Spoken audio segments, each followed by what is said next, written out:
বৃন্দাবন করি পারিবানি করিবা মন কইলে বৃন্দাবন করদবা না ভক্তি রূপ কা নইলে স্নান করদবা না আও অভাব তেণু সুধী বৃন্দ আজ আমি সমস্তে সে আত্মার কল্যাণ পাই আত্মা ন জায়তে ম্রিয়তে বা কদাচ বাহুরি অর্জুন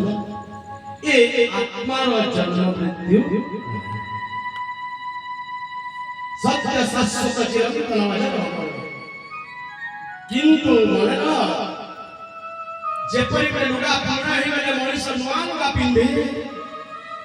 ঠিক সেমিতি শরীর যেতে নষ্ট হয়ে যায় এ আত্মা আউটে শরীরে কি বাসা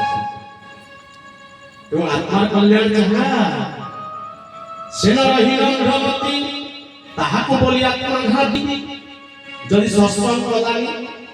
ভগবানଙ୍କ কথা শুনিলানি তাহলে মেরা আত্মার কল্যাণ চাই পাইবা ଆଉ କଣ ମଣିଷଟା ମରିଯିବ ଦୁର୍ଲଭ ଦେହୁ ସେ ବଞ୍ଚିତ ସଂସାର କୂପେ ସେ ପତିତ আরে ভাই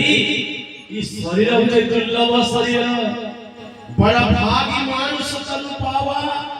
আর যে ভাগ্যবান সে মনুষ্য শরীর পাইব এ মনুষ্য শরীর পাইকে যদি ভগবান কৃপা পাইলানি